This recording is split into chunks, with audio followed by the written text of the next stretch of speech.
There we go. We're live. Sorry, guys, for the delay. I see we've got a few guys waiting already. My daughter decided to jump homework on me as I went down to make coffee. So I had to sort her out with a laptop and get her sorted. Anyway, we're here. We're going to explain everything to you shortly. Let me quickly set up the stop bar as well quickly. Was that I'm done? Uncle John, welcome. He's here with me, guys. He's going to fly with me, but he's all ready to go. So I do apologize, Uncle John, for keeping you waiting. No problem. I need to kill my sound, I think. Yes, please. Thank you. I'll go push the door, Nicker. Thank you, sir.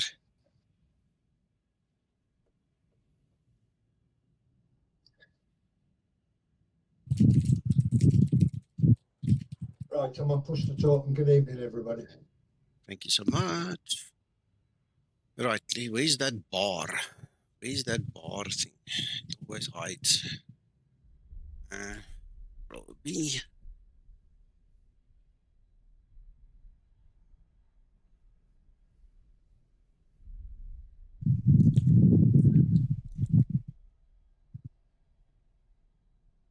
Right, that should be the correct information. Uncle John. That's me. I don't know what this thing does, but I think if you can look at my screen maybe for a minute, it's going to help you and a couple of other guys, because I think I know what it does, but let's talk through it. So if you can join me. Hello, Twkster, welcome.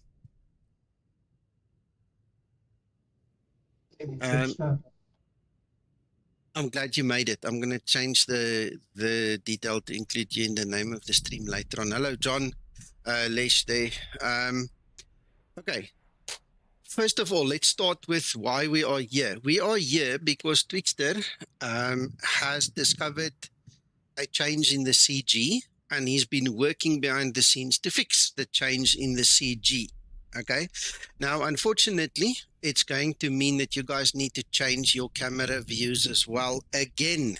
Okay, second time in a week.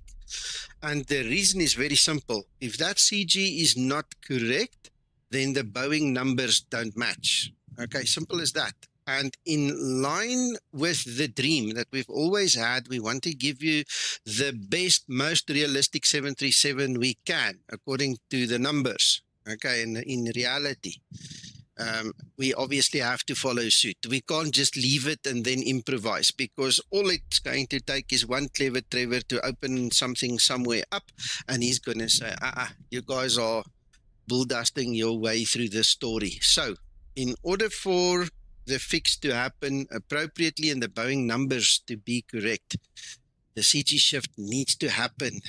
Okay, that's going to affect your cameras. I'm just repeating myself for the guys at the back. Okay, so what I want to do is I want to show you, I'm using X camera, and I want to show you how easy it is actually to fix it. Okay, so it's the Z, Zulu, whatever you want to call it, that axis that has moved. All right. And for me to show you, I'm going to quickly open up my X camera control panel. And then I'm going to show you how easy it is. You see there's a Z for Zulu, that one. That's the one we're going to edit. Uncle John, are you watching? I'm indeed, sir. Okay, so before anybody freaks out, look how easy it is, right? So we're going to quickly go to the pedestal. As you can see, the CG is moved. It's no longer over the pedestal. Now, the easiest way, I mean, you can literally go and you can move and resave, okay? But check this, check how easy it is. If you just use a bit of imagination, let's go back there. So if we change this, we want to make this, we're going to guess now. Okay, we're going to change 366. We're going to make it like a 800. Now we're getting closer. Now we make it a 9. Now we're getting even closer. So now we're going to go to 16. Ooh, that's too much. So it's 15.95. How's that? Done. All I did was just change those numbers a little bit. So I took it up to 15.95, click on save. Okay, done. Camera view set. So obviously I did it with 1, 2, number 3, number 4, number 5 we still need to do. So let's do that one. Let's go to. Ooh, okay, I didn't know you can do this. Look, I'm clicking and I'm holding, and now I can actually move it. See there, look, I don't even have to guess. I didn't know you can do that. My bad. Sorry. I've learned something with you guys. See, so I put it wherever I want, and that's the only one that changes. I kind of like that. We just click save. Done. Right, I've obviously looked at some of the other views already, and I'm happy with what I see, so I pretty much don't care. The one thing I do need to do is change back. Oh, before we do that. Wait. Good evening, Flysim. Umar, I hope this answers your question. I just want to quickly get some power into the system here. And then I just want to quickly get that weather radar on, because some of the guys said the radar isn't working, but for me it works perfectly. So I don't know the ins and outs of why it wouldn't work. Just get that thing off. Okay, we'll have to just wait a second or two for it to reset. All right, so let's get some stuff in here. Hello, Jacob. Twkster, have you got voice? I see you muted in here. You need to go to push to talk, but I hope you've got voice. Then you can talk with us. Yeah, I've got voice. Excellent, excellent. On my Welcome. phone. Okay, Yeah. welcome. Okay, I invite you to, say your say when the time comes, when you feel like it. I've given the gist. I know you heard me. So if there's anything I missed that you feel pertinent to mention to the guys, please feel free. Yeah, I think the main thing is you shouldn't find that there's a terribly large change. There's a small change in the center of gravity, yes. The hope is that that's going to accomplish two things here. Right off the bat, one of them was it's going to change the rotation feel a little bit. I think you had mentioned that everybody that's using the honeycomb yoke is probably having a fairly light touch. Yes. So this should improve that a little bit. On the other hand, you have other users who, as we discussed earlier, are using more, for lack of a more appropriate term, I'll just say realistic yokes, Boeing-style yokes that have the amount of pull force that the real aircraft has on a static pull. And they were struggling because it was taking a lot of pull force on rotation. So I'm hoping that we can solve two birds with one stone there by, I won't say compromise, but finding the proper location of the CG in this regard against the amount of elevator force that we have available to come up with a solution that works for everybody. That sounds marvelous. Yeah, one other thing is that I've seen some comments, including yourself, I think you mentioned it once. When we moved the CG back previously, and when I did that, I didn't spend the amount of time doing the deep dive research on the numbers. Remember, I was talking about that earlier today with you. Yes. And I went back and proved out all of the original weight and balance numbers that we had developed back in XP11 days 6 years ago. What happened was when we moved the CG back, it's going to act like a real airplane, i.e. as the CG moves aft, that's going to take weight off of the nose wheel. So in the simulation here, Lubos, Zibo will have to come in after the fact when we get this all settled and make a small adjustment to the nose gear friction so that it improves the steering coefficient. Now, and that should stop that.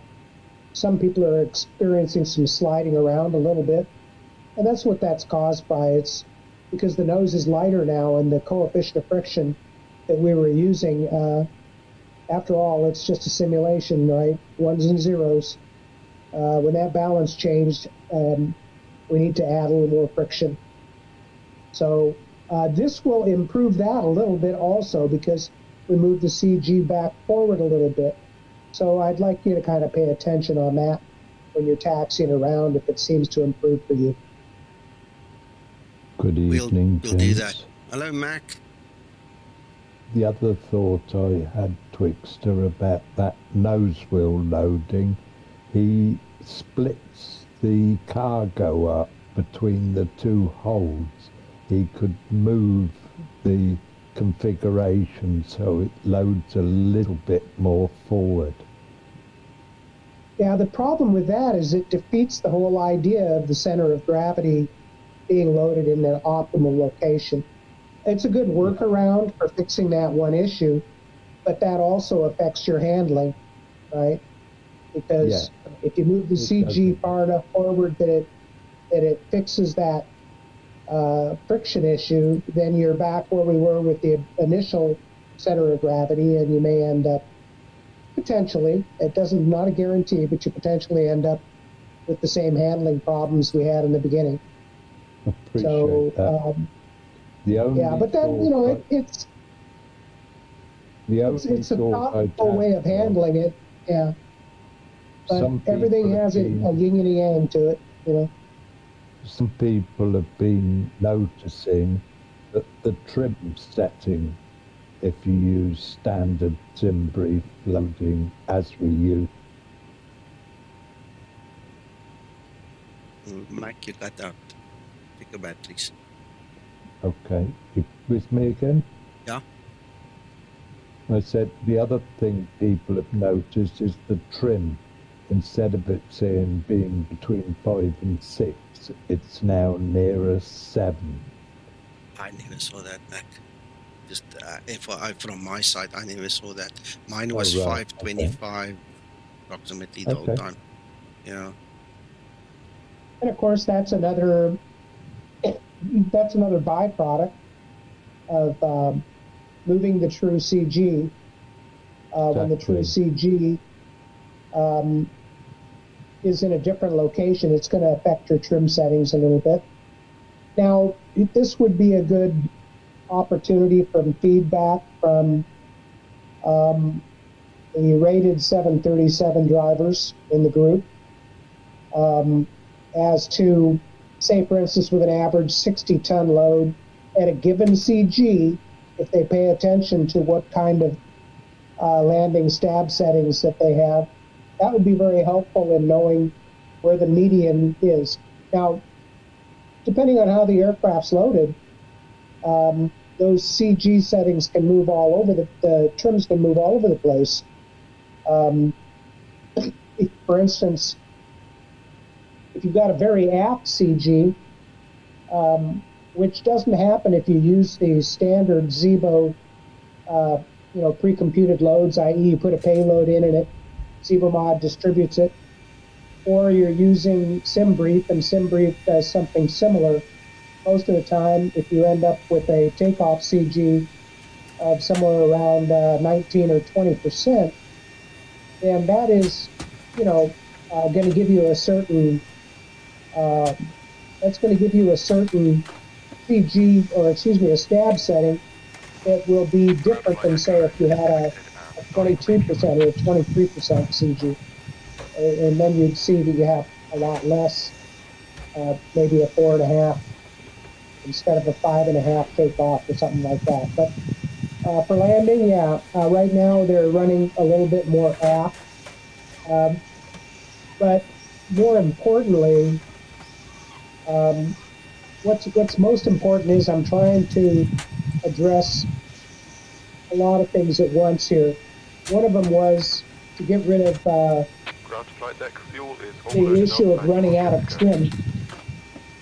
If you're hand flying at 320 knots and you run out of forward trim because it runs up against the forward clean trim stop at 3.9, I think it is, then the only thing you can do is slow down. Well, again, that's CG dependent. If you have an aircraft that's has a more forward loaded nose versus the CG being more aft, that determines where you run out of trim, if you do. So while I'm trying to create balance with the stab trim so that we have an effective takeoff, you get the proper rotation, you get the proper climb out attitude, you get the proper landing configuration with reasonable trim. You don't run out of trim in high-speed manual mode. There's a whole bunch of things that are affected. So I try to avoid going in there and just arbitrarily changing the trim setting. In order to do that, I have to actually change the effectiveness of the stabilizer itself. Then a whole bunch, like dominoes, a whole bunch of things get affected if we make that kind of change. And right now I'm pretty happy with the stab trim's overall effectiveness is pretty good balance. Provided we get the CG where it belongs, I think that we're going to find that it's in pretty good shape. But that's why we're doing the testing. That's why I'm inviting today for Nico to do a test flight and see what he thinks before we put it out to the larger group or out to the public at large, you know. But I think hopefully it'll work out well today. I have full confidence in this and in what you gave me. We'll see. Well, I think the last change is, pretty good. But like I say, we have a couple of those things there that we should address. And, the accuracy of the flight model as far as the numbers in the weight and balance is one thing. But more important to me is, does it handle properly? Do you get the proper control loading? And do you have the range of operation that you need? And is the stab trim reasonable, right? Yeah. So, and the thing with the nose loading that we were talking about on the nose wheel steering friction. So this fix should address several of those things.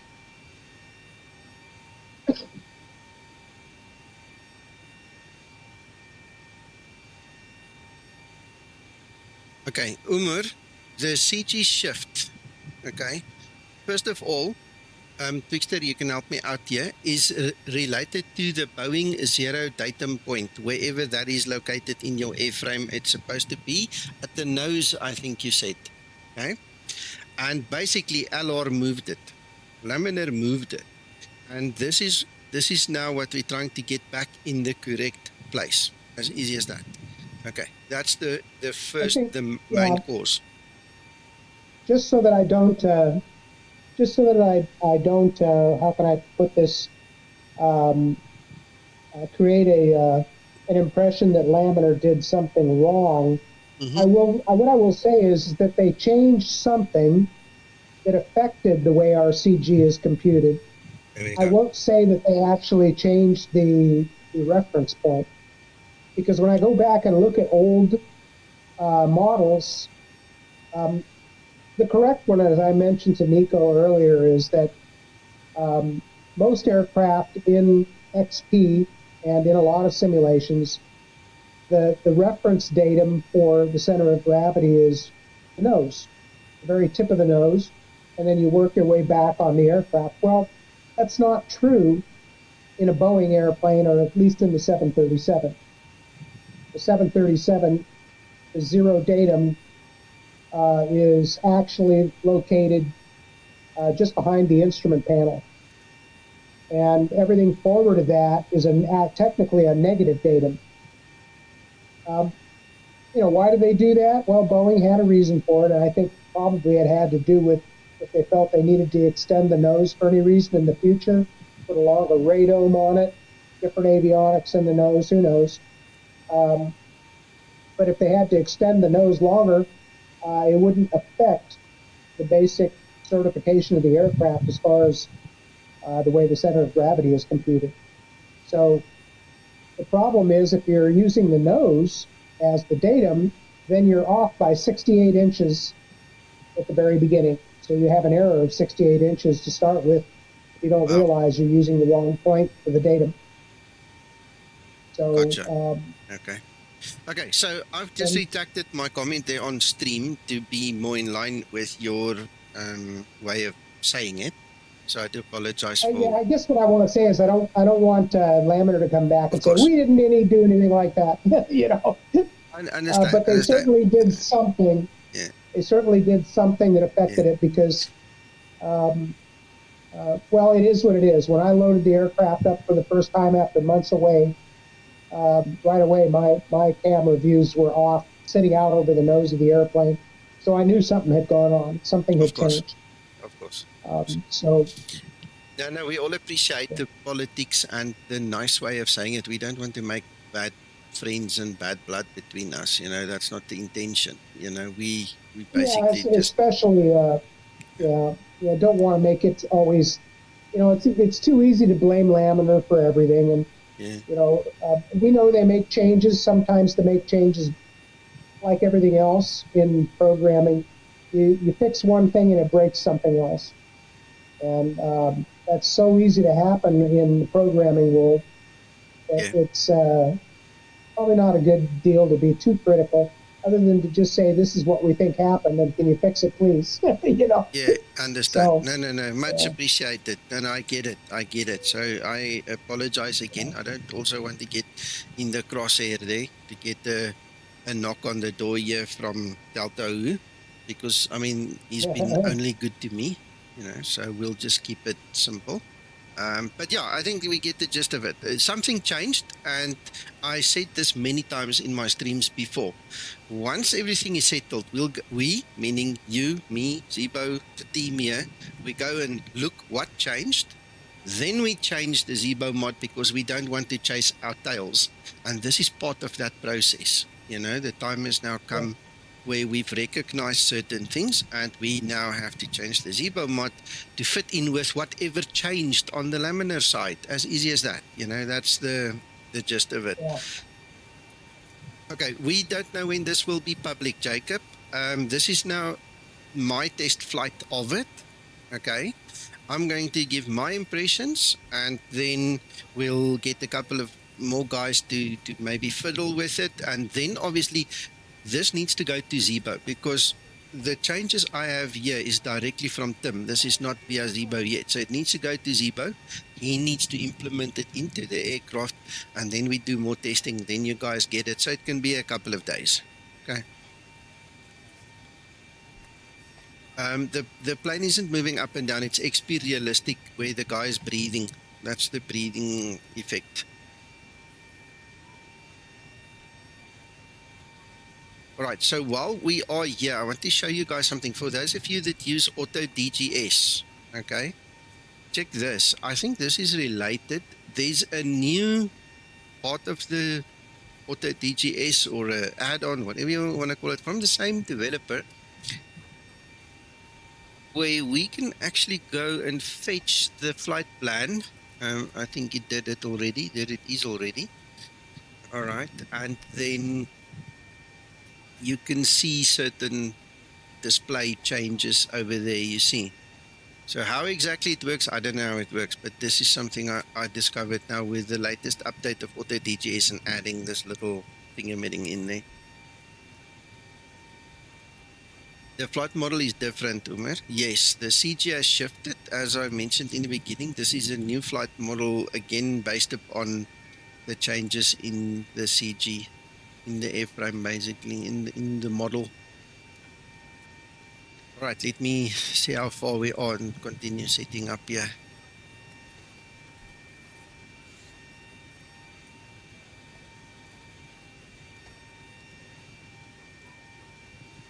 Okay, you're going to go to 310.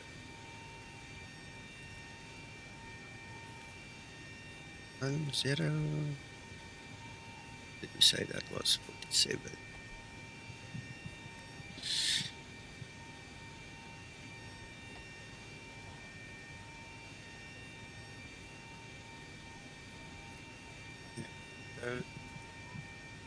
Ow, that was fast.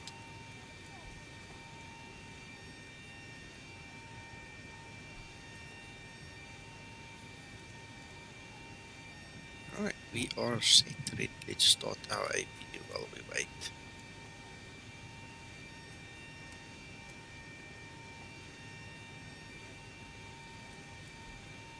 I think Uncle John is landing already, Uncle John.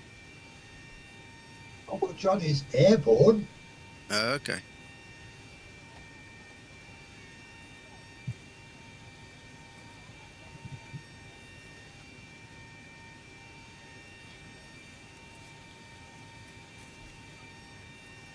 Hello. Hello, welcome. Right, so let's see what's potting here. Providence 1156. Who are you flying to? Baltimore to Providence. It's in the name of the stream. Nice, nice. Zero. The flight plan is in the description below the stream. Right, and then we need to switch over. We're going to use, what's this WAS? Are you on the Zibo?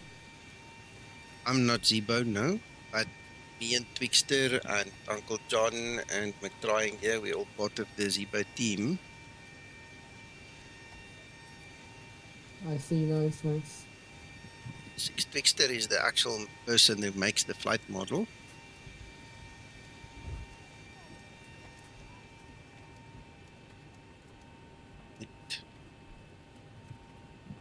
Alright, there we go. Can I ask you a question about the Zibo mods? Because looking to a 737 in real life, there's a detail that looks slightly different compared to other 737s in simulators and in real life. Can I ask about it? You can ask about it. If we don't go off too much off the topic, I'm happy that you ask it. All right, let me just grab a photo. I'm just because I work on the 737 in real life. That's why. Okay. Are you ground crew or air crew? No, I work for the government helping young people get into aviation. So I do like experiences. So I take them doing engineering. The next day I can take them doing piloting and all that.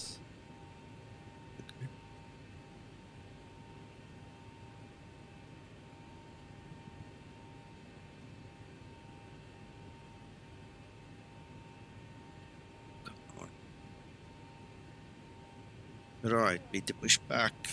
Let's see how we're going to push. We want to go where? Just checking my charts.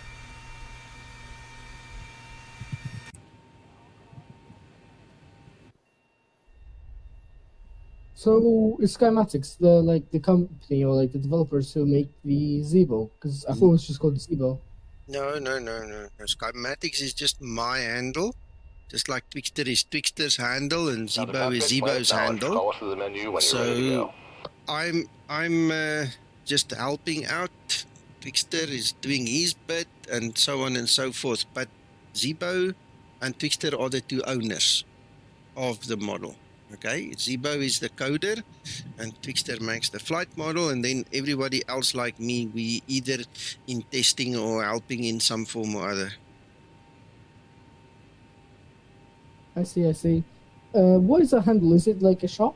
Almost like where you can buy it? No, it's just the name. It's you know, the channel name, the internet name. I use it for my virtual airline. I use it for, you know, just all my social media. So here's what I was talking about. So you see like this middle section here where the compass is. Give me a second. Yeah. So in real life, on the 800, you see it's like flat, but on the Zibo, it's like a bit thick and chunkier. You know what I mean? Yeah. But now, before you go on, that is a laminar thing. Remember, we're using the laminar model, and then we're modifying the laminar model. So any of this you need to take up with laminar. They need to fix or change or do whatever. Oh, I see. I thought the model was made new for the Zibo. No. This is literally the laminar model that gets modified. I see. What's the difference between Level Up and Zibo? Level Up uses all the Zibo systems, but they made their own model and their graphics, and they've got their own flight model as well, and also their own sound. That's all. But they use the Zibo systems. All right. In terms of realism, oh sorry.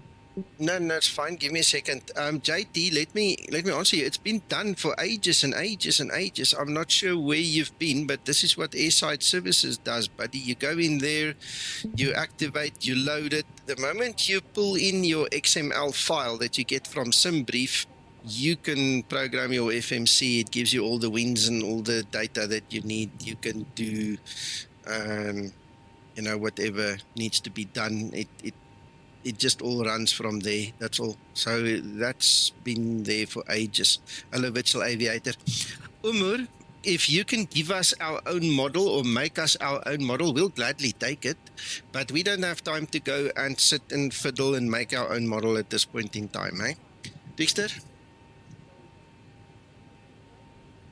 Yeah. You want more job? You want to make us a new model? Not particularly. Okay, all right. I'm just asking. I've only got about 4,000 hours invested in this one. I don't think I want to start again. Got it. Got it. So, how many years, Twkster? Let me see here. I joined in the fray with Zibo. I think it was in July of 2017.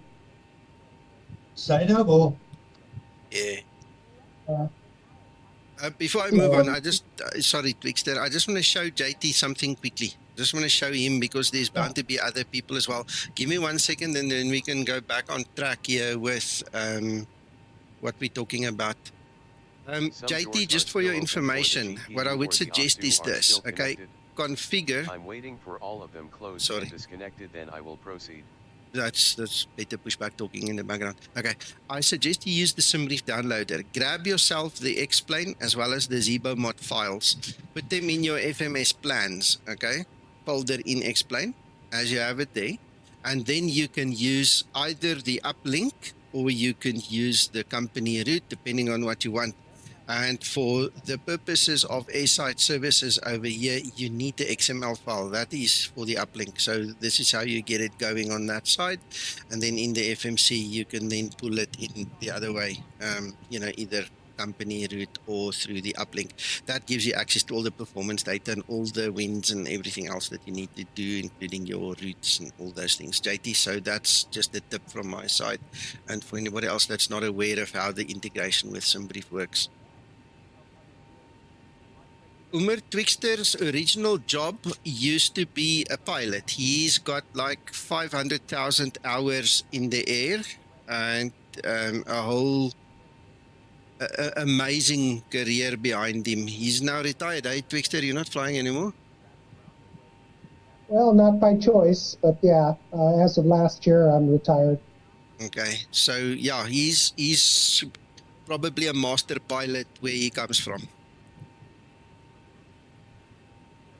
In terms of realism, which one is more realistic, the level up or the Zibo?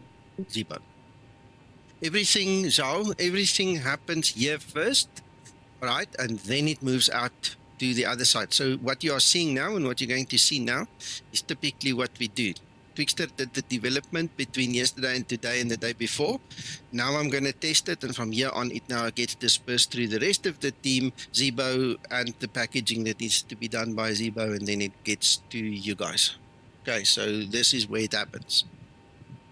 By referencing the rest of the crew, this also includes current captains and co-pilots who also help us out. Yes, 100%. It's not been fixed yet, Jacob. Zibo said he doesn't have time. When he gets time, he's going to fix it. Okay.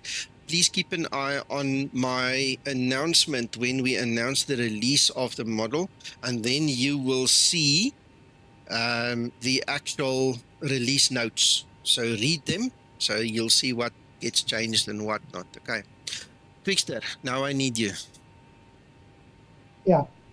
All right, so I don't know if this is part of what you want to see, but look at my trim. Now it's low, eh?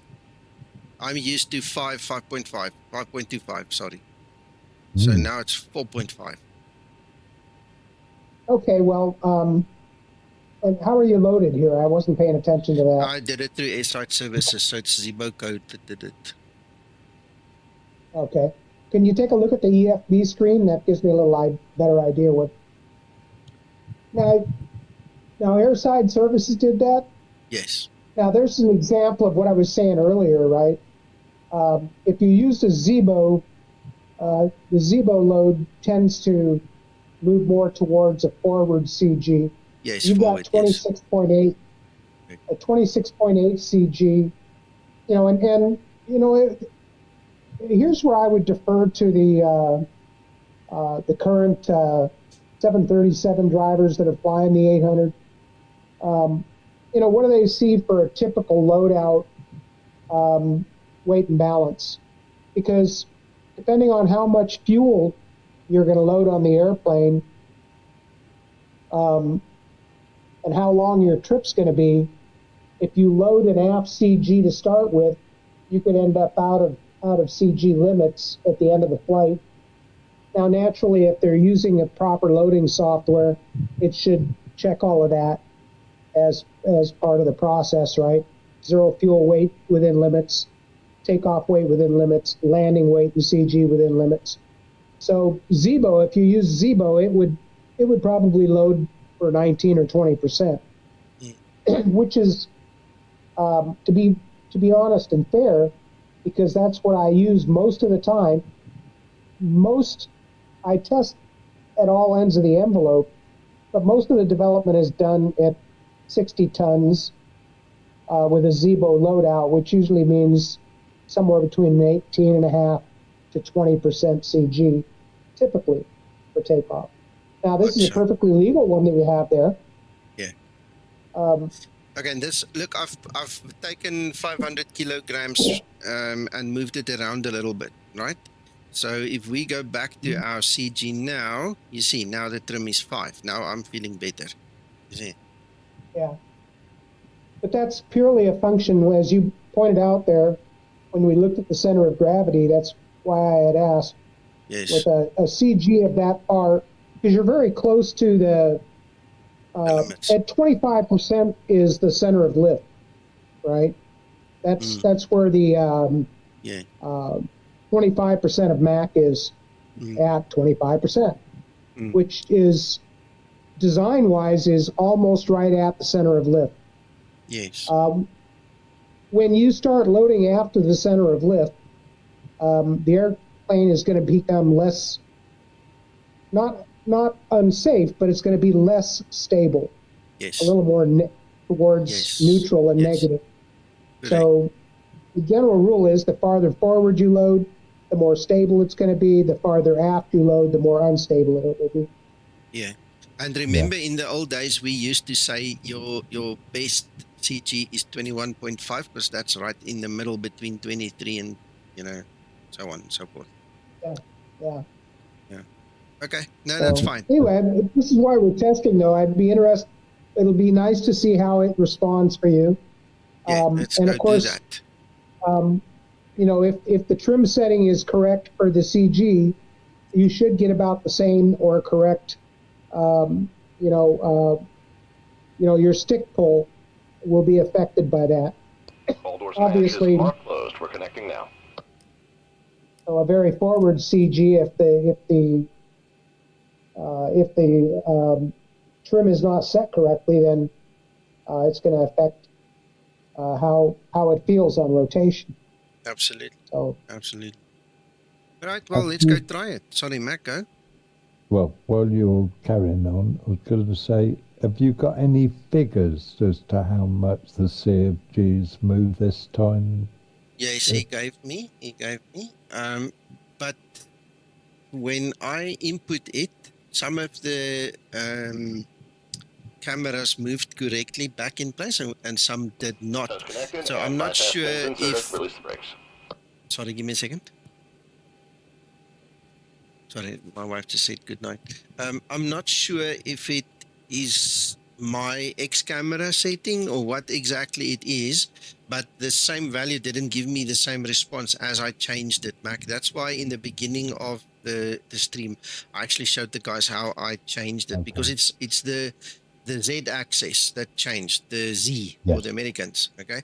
And so I initially guessed numbers to move it forwards and backwards, and then I realized in X camera you can actually click and drag it until you get the correct view again, you know, so it's a 2-second job. But yes, there is a hint at least. Okay. So Okay. I'll go into this, when we get it, I'll go into the CFG and have a look at what the value is. 100%. Okay. Uncle John, That's fine. I'm eventually now going to push, sir. Good luck, sir. Yeah, Okay, good push luck. is Thank you. commencing. Go ahead and start the I'm engines. looking forward to seeing the effects. Yes.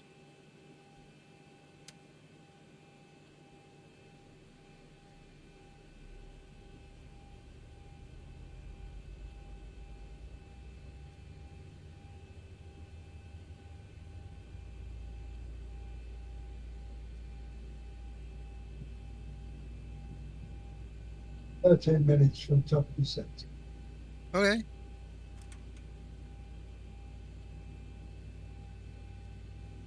This is all Zibo. There's, oh, you know what? The voices that I think you heard is for better pushback. There is an expansion pack on the forum, Luigi, that you can download that gives you all the different voices for the better pushback.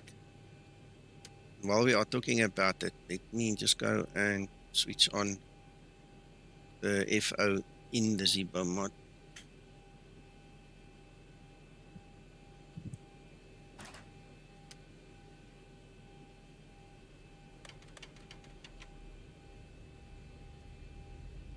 It's a nice add-on, that one, Luigi. It really gives you a whole bunch of new voices. It really makes for a nice change. Hello, Jerry.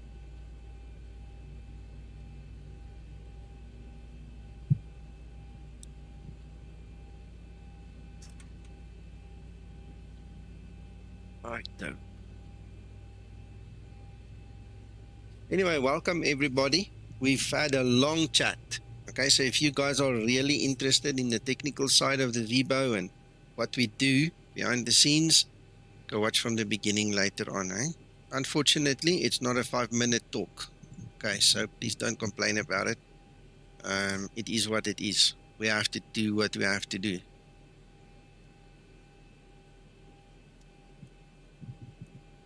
Times thousands of hours. Yeah.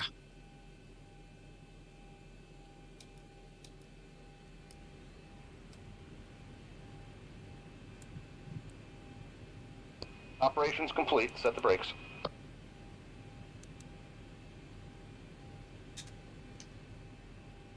Stand by. We're disconnecting the tow now. Luigi, I'm going to have to go find it. I have absolutely no idea where to go and look for it except to Google myself. So let me get into the air and then you remind me again, okay? Then we go try find it for you. I think a lot of people would like it, so I don't mind doing it.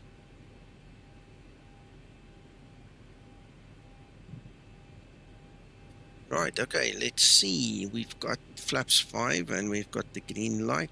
We've got RTO set. It's quickly check controls. And so far so good. Alright, let's quickly go see. I think that's your damper. Tow's disconnected and bypass pin removed. Signal's on the right. We'll see you.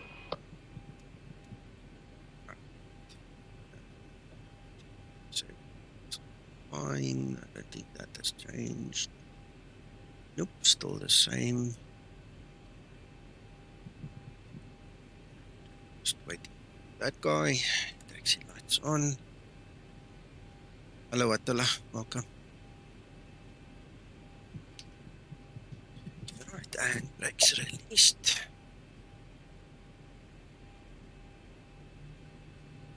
Go down that side.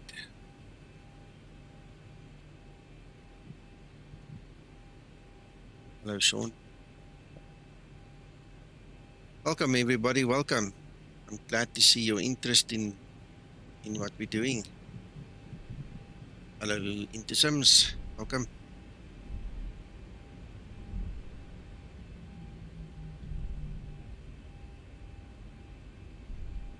Twkster? Yeah. I can immediately feel that the taxiing is better, eh? Feels more heavy on the nose.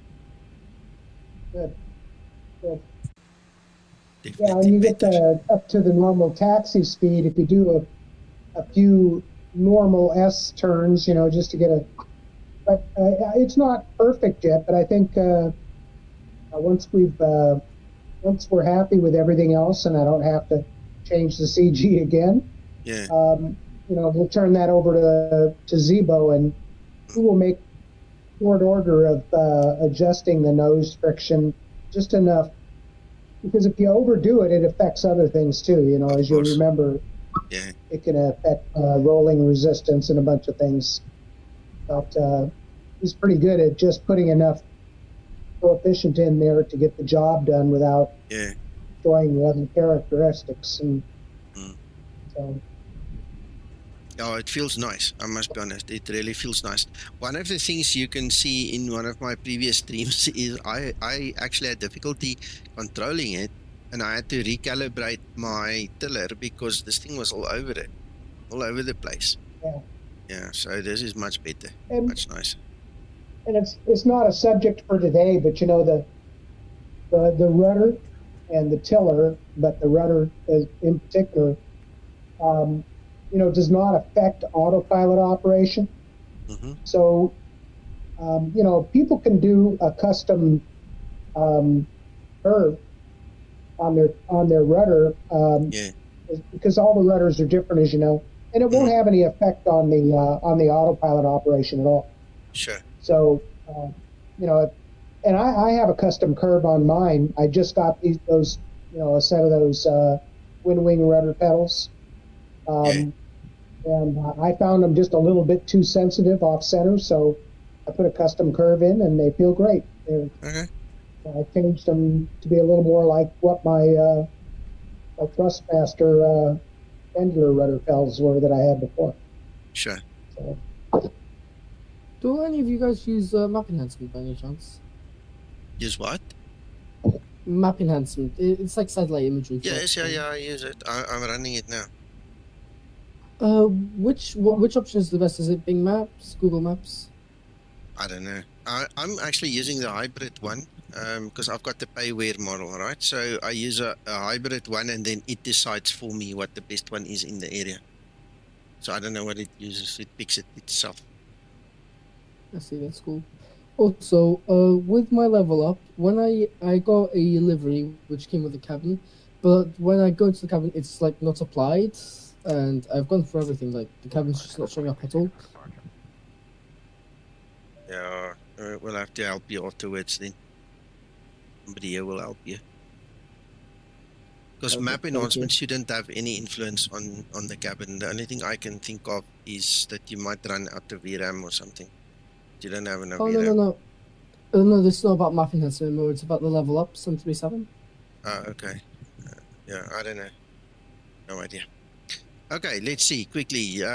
Flaps 5, green light. We've got landing lights on. Cabin is secure. Let's go. Texan, when we're in the air, we can do something like that as well. So there's two things I need to remember. Luigi, you remind me, and Texan, you remind me later. I also heard like something about 737 Max from like a Zibomod model. No, that one was stolen from us. We don't even talk about it. We don't talk about that one. I see. Thank you, AJ. On runway 28. AJ, much appreciated. Sorry, I don't want to sound abrupt. I was just concentrating to get in here. Thank you so very much. All you want to say is to the whole team working on Zibo over the years, you're dedicated. Absolutely. And thank you so much. Much appreciated. Yeah, thank you for all your support, everybody. I mean, it's nice we do it and we love doing it, but it's nice to have people who like what we do, you know, enjoy it with us. I gotta say, to be fair, the Zibo feels like pretty similar to the real plane, like at least from the full motion simulators I've been in from Ryanair for type rating. It feels like pretty good, especially like with the weight. It feels pretty heavy, which is how it's like in real life. Unlike other 737s, KBWI, which is quite floaty. Well, look, when we started, well, Zibo started, then Tim came in, and then I also came in after that even. The whole idea from the beginning is to make the most realistic 737 available. And if you look at the Boeing numbers, we're very close. I'm not going to go into specifics of it, but we're very close. Do you think in the future that Zibo could possibly be Boeing certified for type rating? I don't know. I don't know, but I can tell you one thing. There are plenty of real-world pilots as well as a training center local to me here. I'm sorry, I'm not really concentrating. I'm pulling and pushing and going crazy here. There is a training center close to me that actually uses it currently, you know, for the FMC software. So there's parts of it at least that is being used for real-world training. But, you know, the rest of the path, you'll have to speak to Zibo himself about it, you know. Put it this way, when COVID arrived and a lot of pilots got laid off or had a lot more time on their hands, an awful lot of 737 pilots were flying the Zibo because it, at the time, felt the most realistic to the flight model they were used to in real life. Yeah, absolutely. Twkster, sorry gents, I need to interrupt you. Twkster, the roll is very sensitive, hey? The push and pull is cool, you know, your pitch is cool, but the roll is excessively sensitive, hey? Yeah, I think that might be something that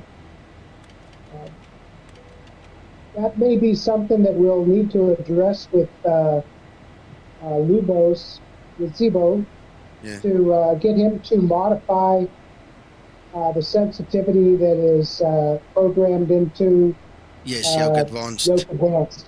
Yeah, because this is really sensitive.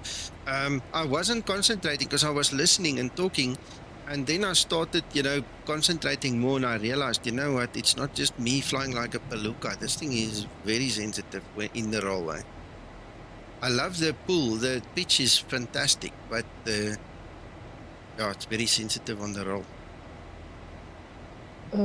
It's going to be a little bit more so than it was with forward CG, but can you just throw up here? You know, this is where, as you've heard me saying for a very long time, you know, we need a way to be able to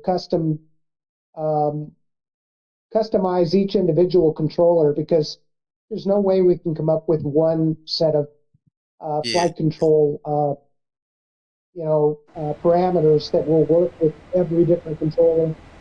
Sure. No, I get that. I just wanted to mention it. You know, it's not every day that we have you on the stream here, and so I'm just throwing stuff out there. You know what I'm saying? Jacob, sorry, I saw your message too late. Sorry, Twkster. No problem. I was just going to say that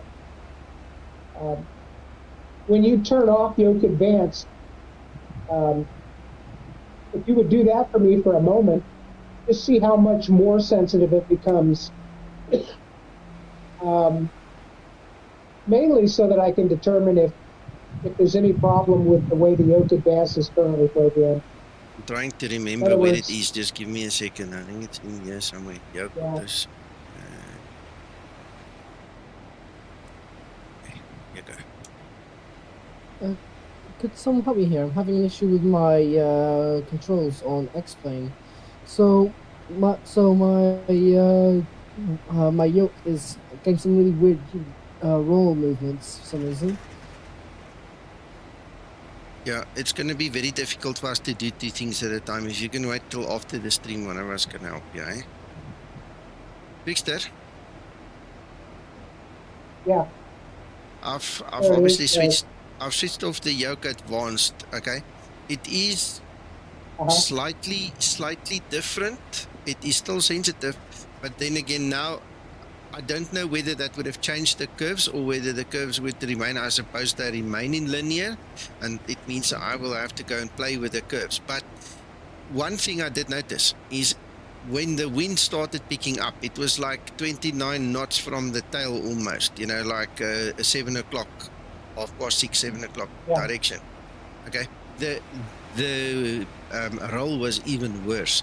It started to get even worse at that point in time. So now Yogurt once is off. I mean, I can fly the plane, but it's hectic. It's erratic, as you can see. It's same as the other side. So unless I actually go spend time on curves and anything, I don't think this is going to help me at this moment. I think one thing we should bear in mind, Twkster, is we had that roll problem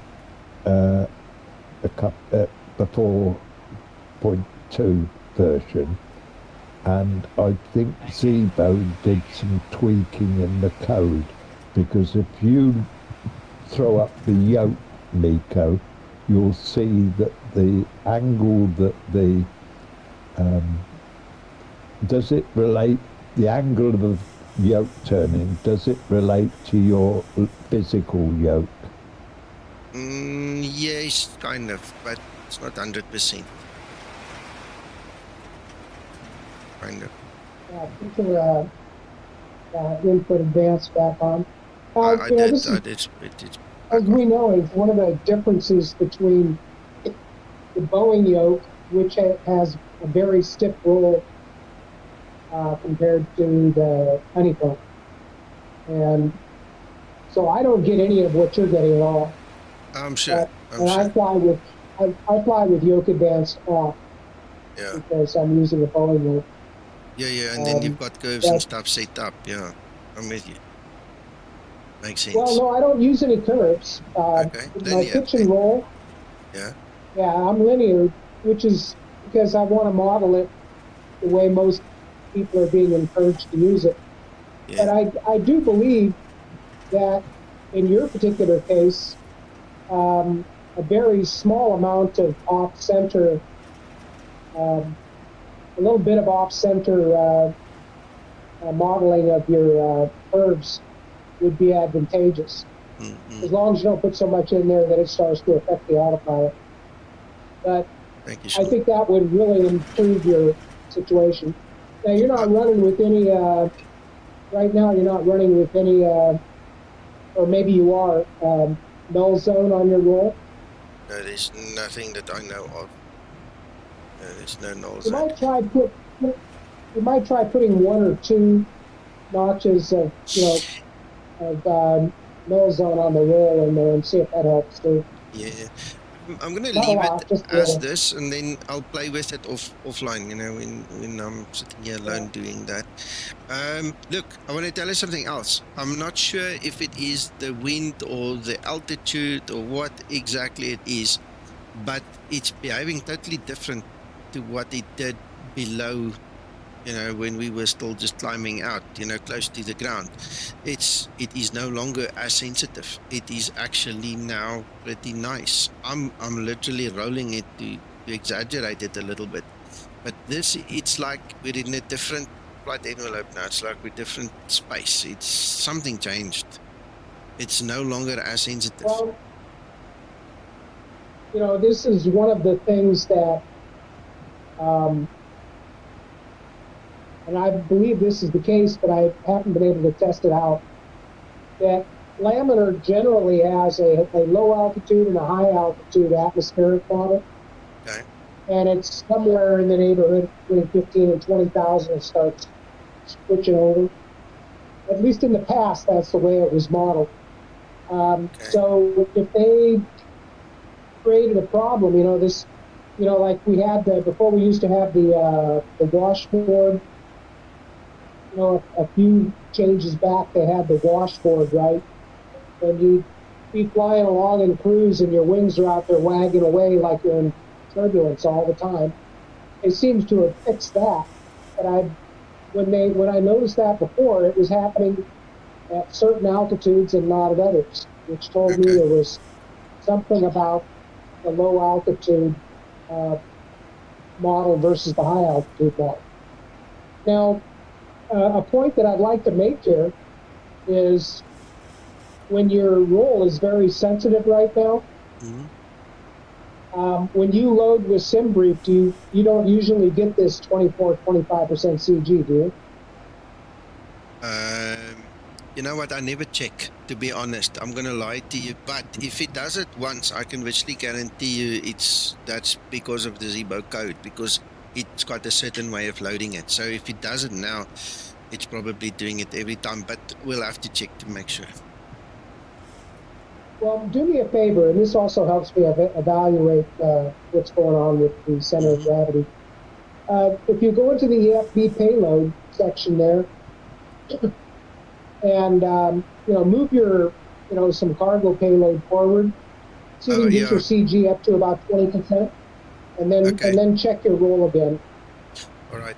Do you want me to try and do it now? That would be very helpful for me. Yeah. Okay, so what do you want me to do to move? Go to payload, the payload section there, and do whatever you have to do to just move some of your payload more forward to get about a 20% CG. Well, look where we are. You can do that in flight with no problem. Are you watching my stream? Check the stream. Are you watching? Yeah. All right. Now see your cargo down there? Go back to that other screen. Go back to that previous screen. Oh, I can't see. I'm sorry. I'm watching my TV instead of the phone. But yeah, see where your cargo is there? Take that 1,600 pounds on the aft and move it to the front. So, put about 2,500 pounds or more in the front and nothing in the back. This is kilograms, eh? This is kilograms, so we need to be careful. So if you can just try and relate that to kilograms.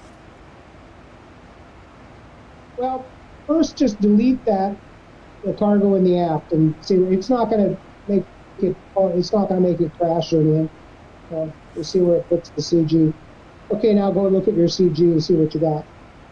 Yeah, 19.7. Perfect. Yeah. Okay. That's all I needed you to do there with that. Okay, so it's done. Yeah. All right, now go check your roll again and see how it feels. Okay.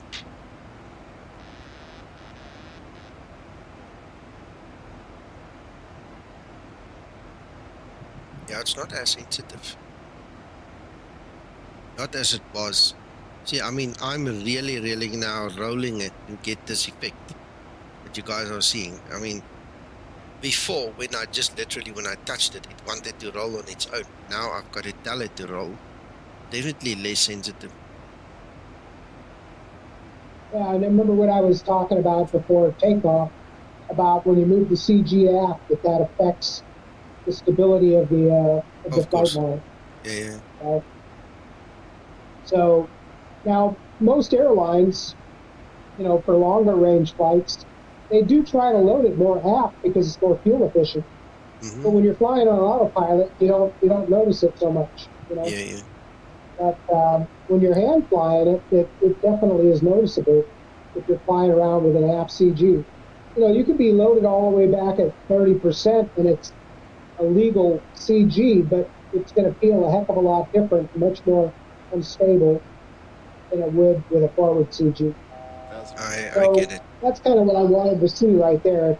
If a lot of the guys are loading with SimBrief and they're coming up with CG, a takeoff CG at 26, 27%, that can have a lot to do with some of the handling issues we're seeing. It very well, most likely, is part of the problem. I think you need to speak to Zibo about it. Yeah, well, I think it's really something that we need to talk to SimBrief about, because they're obviously not following the Zibo payload distribution. I don't think they do the distribution. I think it's the Zibo code. What SimBrief basically gives is SimBrief says this is your cargo, this is your packs, this is your fuel, and then Zibo does the calculation. I'm speaking under correction, but I think that's how we spoke about it before. Him and me, he does the calculation. Okay. Well, since I don't use SimBrief, and I never spend any time with any of that stuff. Yeah. Because I'm always flight testing. I never fly trips in the Zibo. So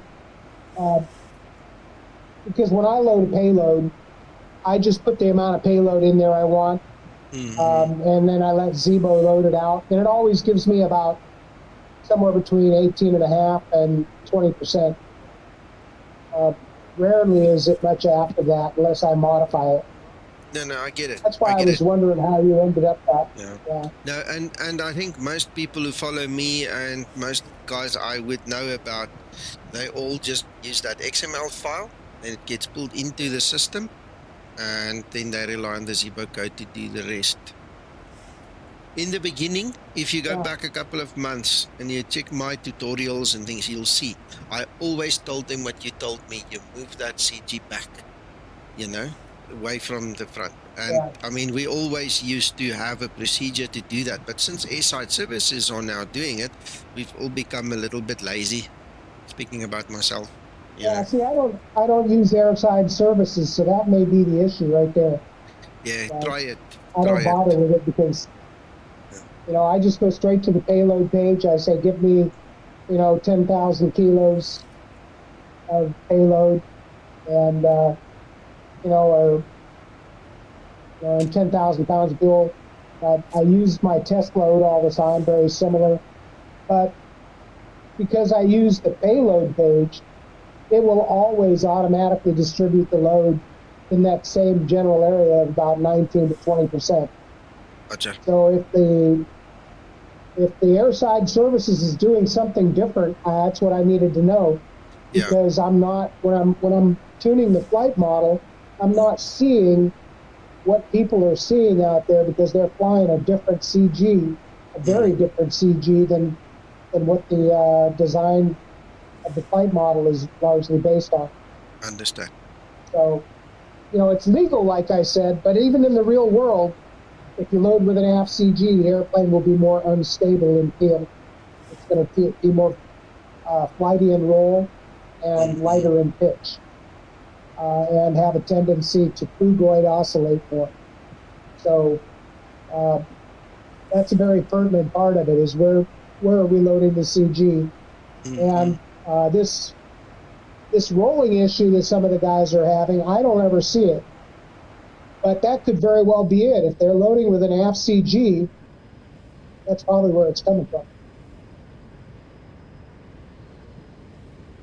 Or it could be a contributing factor at least. A major contributing factor. Yeah. Look at that. Look how stable that is. Sorry, Mac. There's a definite difference between SimBrief and you putting in a load in direct into Zibo, because in SimBrief you nominate your number of passengers and then it makes up the rest of the load with cargo. And the tripling. Yeah. So when it comes to loading the aircraft, be the same fuel you'll use between SimBrief and just using the EFB, but when it comes to proportioning the cargo or the passengers, that will be different. Absolutely. It's definitely going to put it in a different place. Nico, zoom in on the tail for me right now, if you would. Zoom in on it. From the number 6 o'clock position, and zoom right in. As close as you can get. Oh. Something like that. I want to be close enough, but very close as you can get. But yeah, I don't know where to stop, so you tell me. Yeah, well, a little bit more, and then get right behind the tail. I want to take a look at the rudder and see what it's doing. Okay, that tells me what I need to do. It's busy turning now. The aircraft's busy turning. The reason why I say that is I saw it was doing a little rhythmic yawing there. And I previously had noted that the yaw damper seemed to be activating and causing it.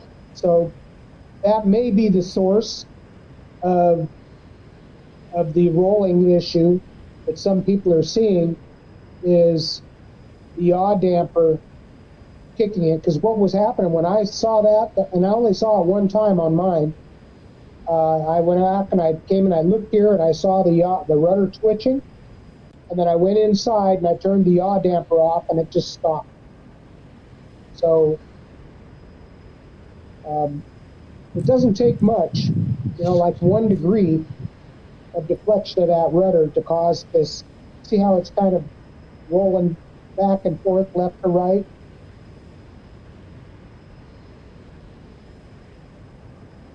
Now go inside the cockpit. Yeah, see how it's doing that little yawing? Now go inside the cockpit and turn off the yaw damper and then come back out and take a look at it.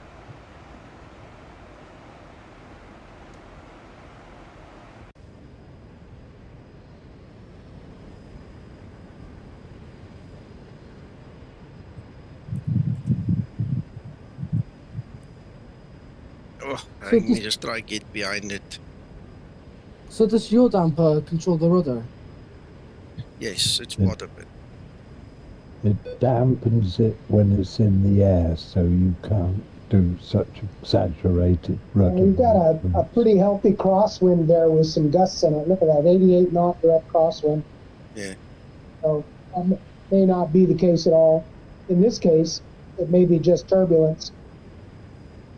Kind of hard when you're not actually sitting in the real airplane feeling it, Yeah.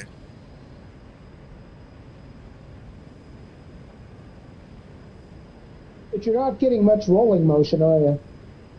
No. It's more like it's twisting, not rolling.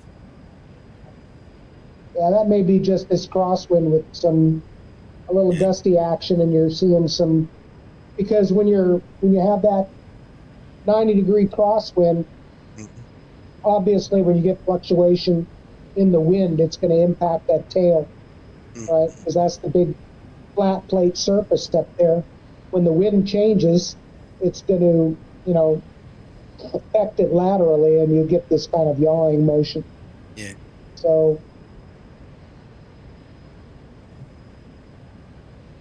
it's not bad. I ruled that out for this anyway. I just wanted to see that. Yeah. But I really don't see you're getting too much rolling action. No, there's John not. is still getting it on his end, right? Yeah.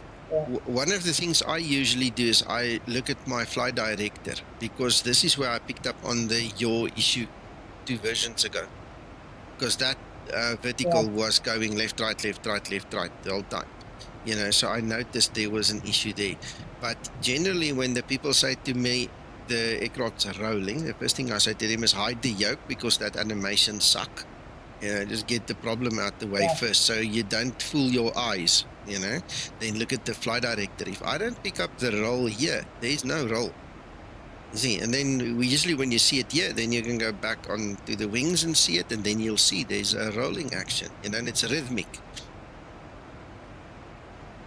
Yeah, you mean the vertical deflection bar kind of just dances back and forth, left and right? Yeah.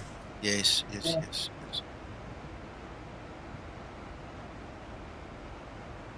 So anyway, yeah, it looks better. It looks more stable, to be honest.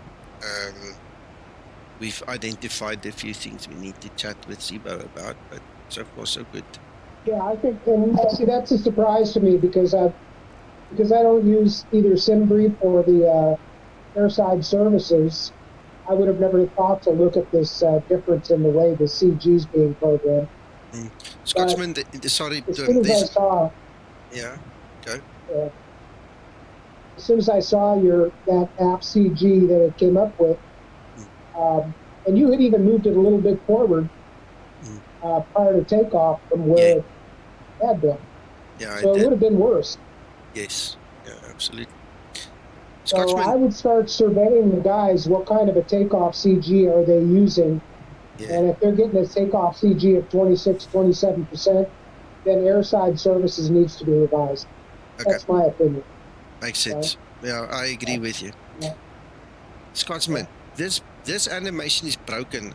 I hate this thing. It is not realistic. It's not in line with the flight director at all. So, anyway, welcome. Yeah.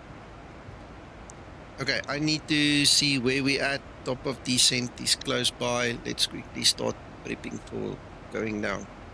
Uncle John, you've landed, I suppose. I have indeed, sir. Okay. No pub this time.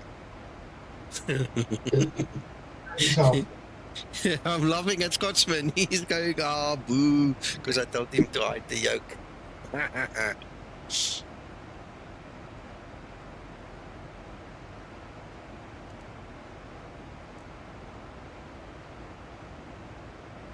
Oh, this thing is very sensitive. That must be 253.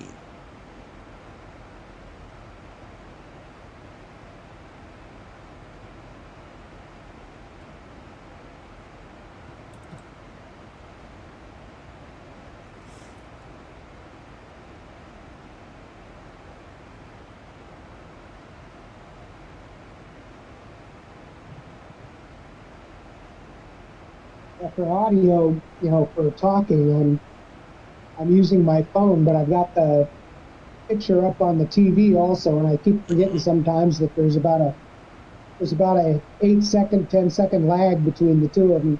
So sometimes I forget, and I'm looking at the TV while I'm talking, and I'm realizing you're looking at a completely different screen than I am. Mm-hmm. Well, I don't know, your TV is probably not linked into Discord, because that would have been nice if you just saw the live picture. Otherwise, you wait the 8 seconds the whole time. How long has he been in the project?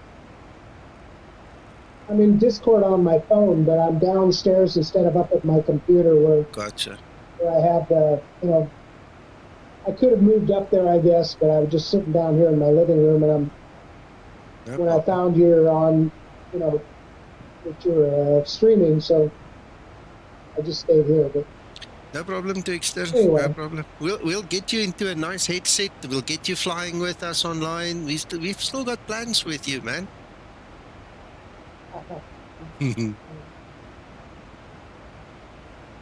Well, I'm glad to be able to be back simming again, because I was completely non-communicado there for a while. I had nothing here for the first almost 6 months I'm here in the Philippines, and so I had to order some equipment because I obviously couldn't ship it all to the Philippines. Yeah. From home. No problem. We're glad to have you back. The team appreciate your time as always, Twkster. So many, many thanks as always. I appreciate the appreciation. I was feeling bad that I was not plugged into the community for a while there, but that's just the way it had to be. And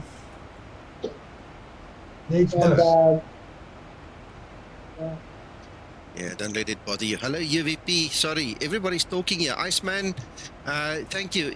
Yes, for the guys that didn't see it, there was an earlier announcement. One of the guys also said it. Sean, Explain Beta 5 has been released, gentlemen. So if you can update your Explain, that will be swell. And we just can't tell you when the Zibo update will be, because you can clearly hear that we're busy talking about a lot of things, and there's a possibility of some changes. So you're just going to have to bear with us. Question, how long has the Zibo been a project? 8 years. Zibo started in December 2016. He published the first one, as far as I remember. Yeah. Come a long way since then.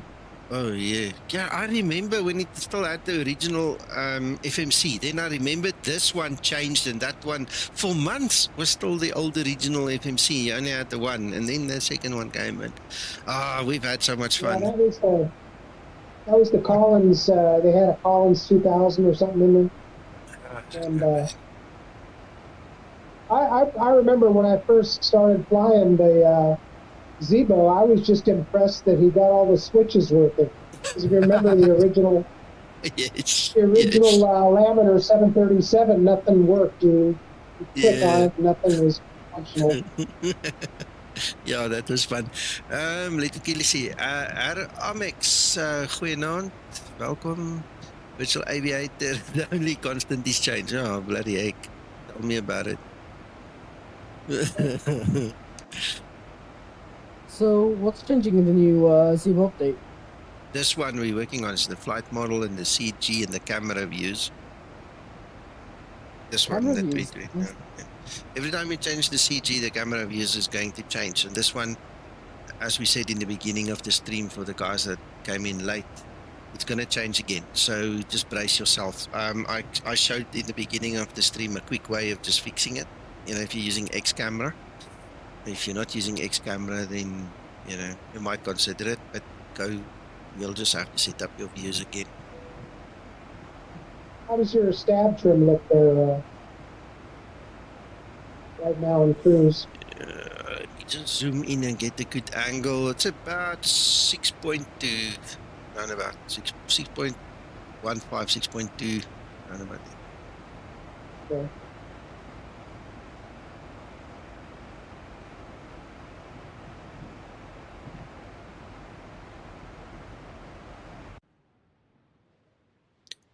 Yeah, it's been a journey. A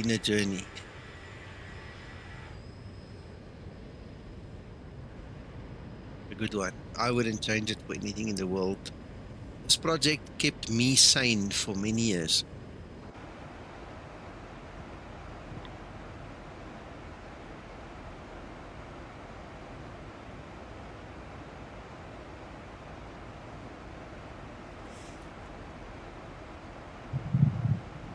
You know, I think about how many hours I put into it, but it's nothing.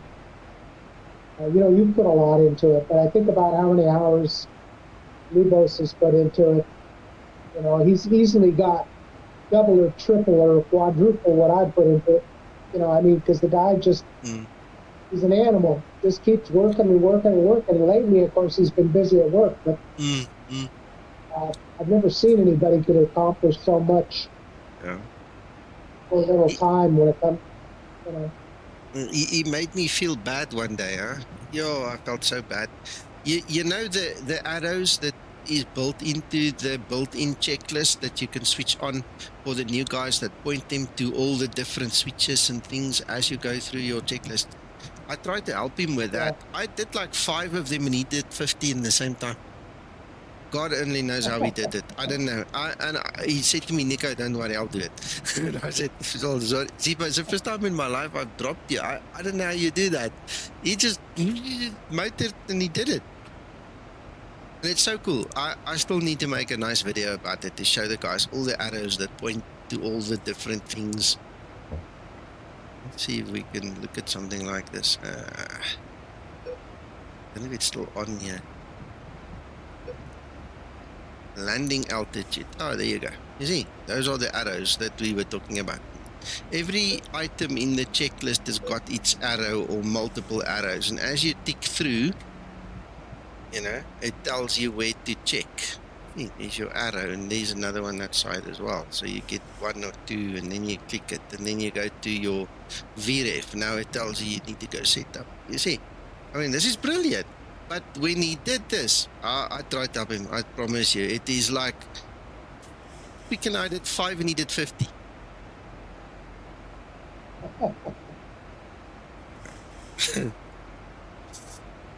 Hey, UVP, have you never seen that? It's such a cool function. You know, when I started giving training in the Zibo like 7.5 years ago, everybody used to ask me, but where is the thing you're talking about? You know, where is it? And this was the answer. You know, at the end of the day, show the people. You know, get something to point to it. Because when I started doing the tutorials, I would then physically point my mouse to everything.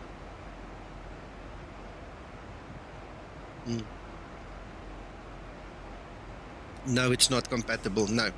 I'm not sure if I'm allowed to say this, but hang tight, there might be an update soon. That's all I'm going to say.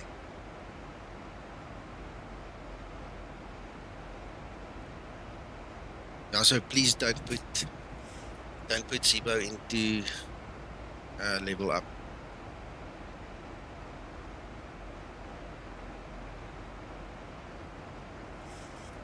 Okay.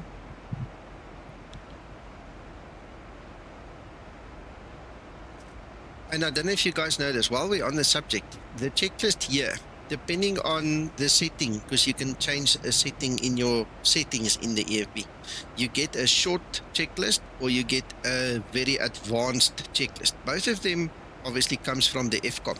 Okay, so this is actual proper checklist, okay, with all the nice features built in. You just have to enable the arrows and you have to choose which one, you know, when you go into the settings, but it's all there. Plus, must read the EFB guide, then you'll know. All there. How many people have worked on Zibo throughout the years? How many people? I'm guessing in total, well, it's Zibo and Tim Twkster here that is responsible for the actual implementation of everything, the writing of the code and the flight models. And then it's all the pilots. I know of at least 12 pilots, the real pilots that have been and are still involved, some of them. Okay, and then obviously it's all us testers. If you go onto the EFB and you look at the bottom here, you see there's Twkster, there's Zibo, there's AudioBird. The notable people are all listed here. You see there, look, see, all the notable people are on here. There's Flydeck to some, you know, all the other add-ons and stuff, and you'll see Skymatix is in there too. If it comes up, I'll show you now. There's Skymatix, see. There's NG World, Stefan. Yeah, I was wondering what those options were before. I don't know what they were thinking. Yeah. No, this is all everybody that's basically had a hand in the pie over all the years, you know, all the significant ones. There were guys that obviously flashed in the pan, they came in, left quickly, you know, then they don't get noted and so on, but there's been a couple. But the constant obviously is Zibo and Twkster and us guys, yeah. There's one of the things you have to, that I'm very I don't know how to say this. I'm very proud of Zibo for is his loyalty.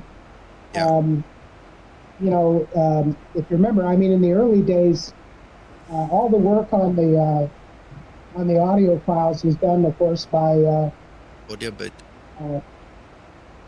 AudioBird. You know, Oli. And of course,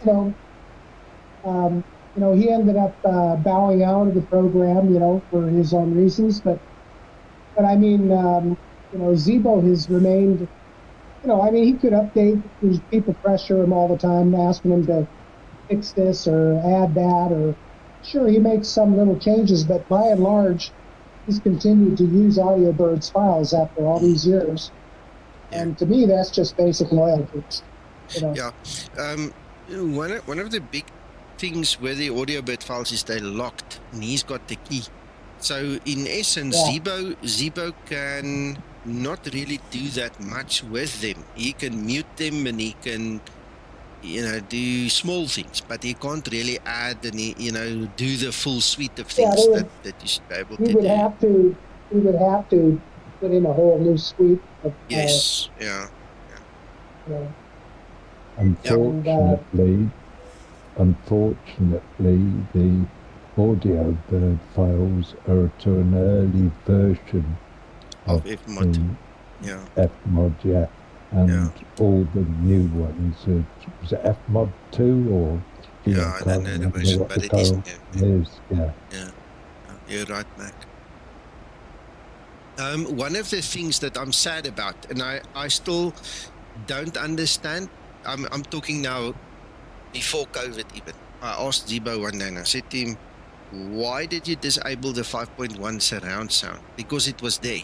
And he said to me, oh no, it's still there, you can go enable it. And he told me how to do it. And I actually got it halfway right. I had to go and change a lot of the code and, you know, map the thing correctly again. And then I just gave up. I said to him, no, we'll stick to the stereo one. We'll forget about the 5.1. Then if you don't want to do it, I'm not a programmer. It's difficult for me to try and comprehend what the heck's going on there. And so that's the one thing I would like, because when I'm listening to the level up sound in the surround sound mode, it just makes so much of a difference, you know. But I mean, Zibo's got other priorities. It's not that. You know, the thing that added the most, and I hate to overuse a word that everybody's using all the time, but immersion is my sound system I was setting up in the big simulator. I had put a couple of big box speakers, a couple of woofers into my center console. And I couldn't believe it was like having a butt kicker in there. You know, I could feel it in my feet, you know, on my rudder pedals. I could feel it on the console when I was using the throttles. And it was just a couple of 8-inch bass speakers that had a tweeter in there too, and they were inside the center console, you know, right underneath the FMSs, and it was amazing. And so I'm not going to have that here, obviously, but I had a brand new butt kicker system that I was going to install for my seats, and I will bring that over here and use it in the Philippines, because I actually kind of missed that. It was, you know, there's something about being able to get all of the, not just the sound, but the vibrations. Yeah. Make a huge difference.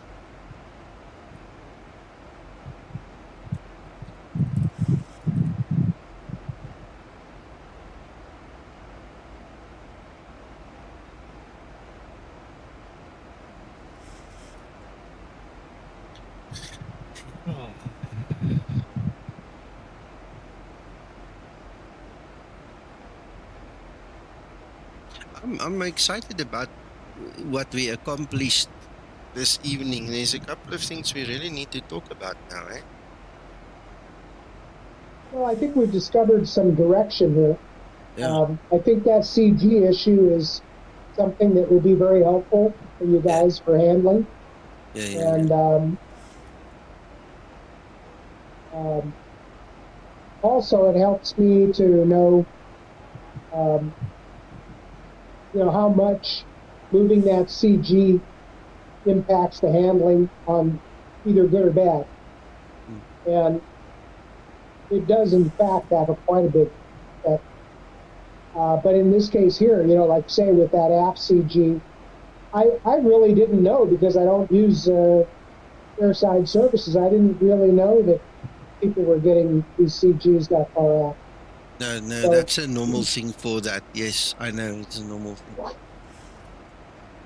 It's like well, I would recommend a change on that.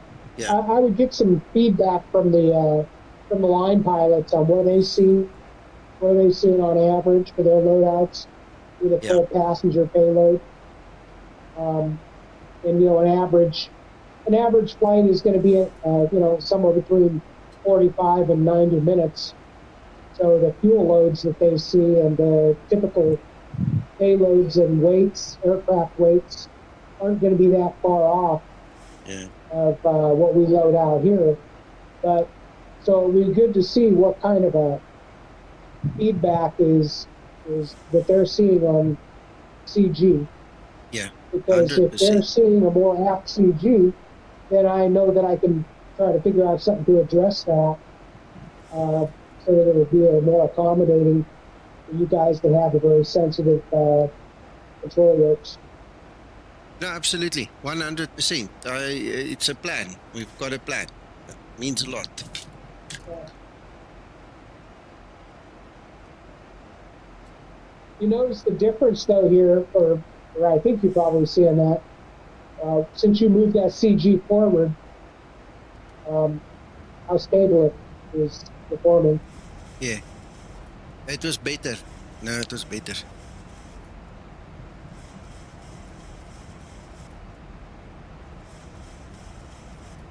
You can see the effects on the speed, yeah. And I tell you what, I'm impressed. It kept the VNAV path very nicely. I waited until below 10,000 before I pulled the speed brake. And Yeah. Virtual Aviator, the guest is Twkster. He's the guy who makes the flight model for the Zibomod. So he's one of the co-owners / developers, the guy that does the hard job of the code and stuff, related to his flight model. It's his fault if the aircraft flies the way it flies. Let me put it that way. How's that, Twkster? Yeah, that's true. You have to take responsibility for where it all lies. Yeah. But you know what? I think we made the right decision a few months ago to wait out on Laminar to let them get stability so we can then see what they did and we can then add and change and do what we need to do. So we didn't end up chasing our tails. I think that was a very good decision. Yeah, there wasn't, I was pretty certain there wasn't anything we were going to do that would be a positive fix, because we knew whenever that happened, and obviously they came back, I don't know if it was the next change, because I wasn't flying at the moment, if it was the next change or the one after that, but they fixed whatever it was they broke. Yeah. Twkster, can you see... Sorry, apologies. Can you see the text, the chat on your TV where you're sitting? Yeah, I can. Over on the left, I can see a small amount of chat, yeah. Okay. No, because AJ, for one, just says we must say thank you to you for your flight model. So I just wanted to know if you could see that. Yeah, well, I appreciate that. I haven't been following the chat, so I appreciate that, and I apologize for not mentioning it. Yeah, no worries. Yes, I got to say the flight model is amazing. I see it now, because on my TV it just popped up a little bit late. Yeah. Thank you so much. Sorry, Xiao, your turn now. You just have to jump in, man. Say again. I really want to say yes, the flight model is absolutely amazing. Like, I've been in full motion simulators for type ratings and all that, and the Zibo feels incredibly similar to the actual plane. Yeah, absolutely. Well, that's our goal always, is to try and make it fly as close to, and this is a tough thing, to make it feel like a real airplane when you're using a desktop. Absolutely. But we do the best we can, and it is possible. It's an illusion, and the art of the illusion is where it's at. It's hard science. All of the mathematics and everything, can tell you to have a certain outcome. But if you don't get the art of the game right, you're not going to get the feel that you're looking for, and that's a little more abstract and a little more obscure. On how to make it feel good and feel like an airplane reactively. And that's been my goal from the beginning. I have been completely immersed in that aspect of it. I feel like, especially like when it comes to like the weight of the yoke, like on the Zibo you can really feel like when you're pulling up and down, it takes some response compared to other models. Like, you actually have to put a bit more pull when you're taking off or touching down, otherwise the plane won't respond at all, and that is how it responds, It's really good. Yeah, absolutely. Yeah, sorry, Twkster. Which yoke system are you using? I was going to ask him what yoke he's using. Sure. I'm using the Thrustmaster Boeing yoke. It has quite a few issues with the roll. Yeah, see that? Yeah, and that's the one that is the design. The flight model is designed using that yoke. I don't know why though, but like there's a really weird twitching though. I could show after the stream. It's really weird. Yeah, it's kind of hard to describe sometimes, but indeed, how to get that feeling of inertia, right? It's kind of a timing issue. You want the aircraft to respond crisply, but in the real world, aerodynamically, there are milliseconds of delay between action and reactions, and getting that right is what creates that feeling of inertia on the sim, on the desktop. It's very abstract, but when you feel it and you recognize it as a pilot, and that's always been my goal, that any pilot who flies it would recognize that, especially if they fly large jets, that they would be able to identify you know, how the airplane feels compared to the real thing. And we're fortunate. We feel blessed that we've gotten a pretty good result. Absolutely. I feel like compared to any other aircraft there is at the moment, there's no aircraft that, like, compared to the Zibo, that can actually make you feel like you're actually in the aircraft compared to the Zibo. Like, in terms of how it feels, the Zibo, I think it's one of the closest ones you can feel, you know, with the real aircraft, with a lot of other add-ons. Yeah, we're happy to have Twkster to do that for us, because that's literally his baby, man. Anyway, gents, I'm going to prep for landing. We're almost there. Best of luck. Yeah, I'm going to do my best. Well, if I can concentrate enough. Just make sure not to float halfway down the runway. Yeah, I'll try. And the other thing we discussed this morning, me and Twkster, was just that the sensitivity of the elevator was a bit much. So let's see what's happening. Hello, Krister. Thank you, Scotsman. Hello, Steve. Real pilot doesn't need luck. Yeah, he needs bloody concentration and silence in the cockpit. But yeah, that's difficult when you're on a stream.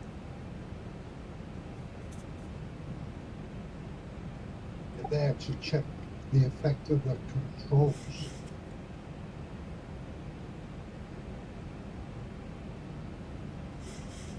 Yeah, Krister, this is an intermediate test version between me and Twkster.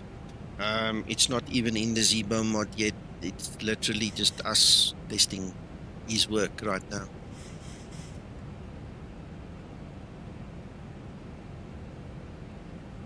It'd be very helpful to me the more we're able to do this, because you know, it's helpful to see the direction of change before giving it to Zibo in order to have him code it. And then, because if we have to come back and change it again, it just means there's another bunch of work in the loop for Zibo every time I have to come back and change it. If I can do these preliminary tests with you or some of the other guys on occasion, right? Yeah, no, we can really do that. Helps. Yeah. We can do that. Yeah. So, from what I've understood, is you guys like make bits of work for Zibo, and then Zibo just puts everything together and then launches the aircraft. No, when it comes to the flight model, we're specifically working on the flight model now. I see. He's closed. Oh, damn it. Yeah, now you tell me.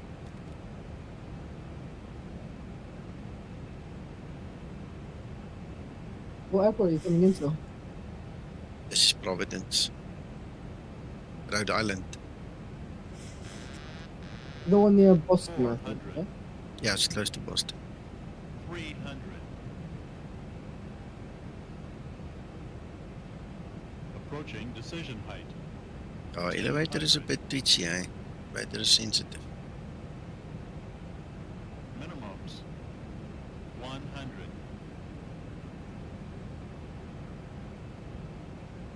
50. 40. 30. 20. 10. Sure. I'll get used to it, but it is a bit twitchy. I'm bouncing. Can you believe that? I never bounce. Now I did. Is it improved from the other, or is it about the same? That's about the same. It's about the same for now. Okay, well, what I'll do is, I'll send you I'm going to send you a file with a slight tweak on the elevator force, then, so you can test that on the next time you have an opportunity to do a test flight here. Yeah. I'm not sure if it's a bug with Zibo. Sorry, what bug? On my side, sometimes the auto brakes don't activate. Like when I touch down, I have to use manual. No, I never have that. Maybe just reinstall your system or land harder. If you land too soft, it won't activate. So remember, remember, if your weight on wheel switch doesn't switch, it's not going to activate it. So land harder, maybe. Yeah, I landed a bit harder because of that. I was speaking to a Ryanair pilot the other day, and this is part of the Boeing procedures because there was an incident a few years back where a pilot landed so smooth that I didn't even detect, and then it caused an overrun because the reverses didn't even come out or the brakes. Yeah. Yeah, very importantly, one of the people on stream says you must also check for your noise and things like that. Maybe the system doesn't get the command, you know, so just check all your noise levels and things on your pods, on your controllers, on everything there. Yeah, I am having a slight issue, but it's not with my controls, but it's mainly with the yoke. I'll show you this. Yeah, no problem. Let me quickly actually just do this thing, yeah. Remember, the throttle has to be at idle for autopilot to select. Yeah, I usually put it at idle at about 10 feet, so then by the time it touches the ground, it's idle. All right, okay. I'm not sure if all that's right, early. that's that. I mean late, sorry. That's done.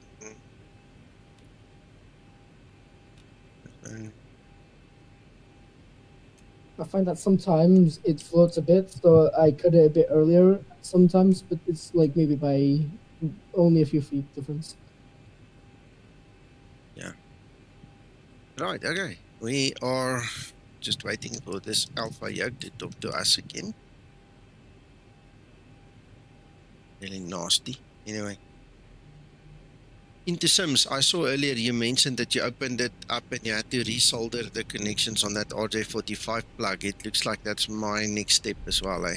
Because this thing, fortunately, didn't conk out before I landed, but took, I mean, I struggled afterwards. It just stops responding. Anyway, Twkster, I am happy. Yeah, I think we're on the right path. I think we need to just align all the stars now. Well, I think one of the things we may need to do here, I think that you know, from my perspective, I would like to see us have a way to address the differences in the different yoke systems. Yeah. The yoke advanced option is it's an off or an on thing. It's and if you don't have a yoke or a stick that kind of fits in the mold of either one, one extreme being the Boeing yoke, and I won't say it's an extreme, but the honeycomb being very different in character because of the difference in resistance that the two yokes have. Yeah. At the very least, as a start, I think one of the things we can do is talk to Zibo about maybe massaging that yoke advanced setting just a little bit for the for yours. Yeah. For the honeycomb. And 100%. The only way to do that is with some, do some test flights and make some changes. That's a coding thing, though. Otherwise, I can change the flight control responses and authority and all of that, but it will affect all of the yokes, And what I feel with the Thrustmaster is the Boeing yoke is so different because it has so much more resistance. So I think the key here is, rather than changing the flight controls themselves to try to address this, we need to change the profile, right? It's either that or do what we've been trying to avoid, which is, create some predetermined curves. But that's the other option, too. It's basically what you do with yoke advance is you're putting a curve in there. It's just being done in the background. Yeah. So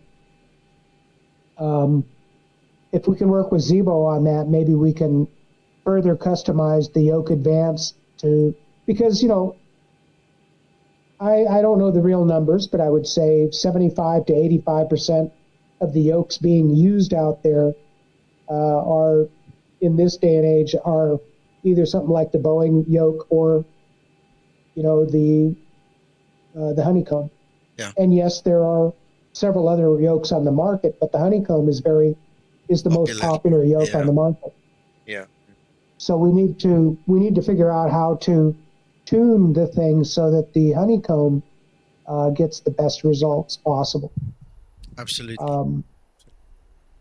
Yeah. And I think we can do that with yoke advanced, even if it means coming up with a different way to model yoke advanced. Maybe it would be, what would be ideal, and I don't know how we would do this without putting together a whole test team. It'd be nice to be able to go into the EFB and just select your yoke and have it customized for each yoke, right? But that means you have to test and create a curve for each one, you know? Yeah. Now, Uncle John, that'll be cool, eh? Yeah, absolutely. He's hit the nail on the head there. Yeah. Well, okay, good. Well, this is a good start. We putting things and so on together now, so cool. We'll see where it leads. Thank you, Intersims. Just send it to me in Discord or Messenger or somewhere, and then we'll have a chat about it. Ladies and gentlemen, I see there's 37 people watching. Thank you so very much for your interest in the Zibo and in what Twkster is doing here and what I can show you. Thank you to everybody involved, watching and so on. I hope you guys have the good rest of your day. I'm going to sign off then. I'm done. Have a good day, Nico. Time for me to go to bed, way past my bedtime in the Philippines. What is the time there, by the way? It is almost 20 minutes to 5 in the morning. Oh, goodness. Okay. Sleep well, Twkster. Yeah. Cheerio. Yeah, okay. Bye, Good, everyone. I'll take care.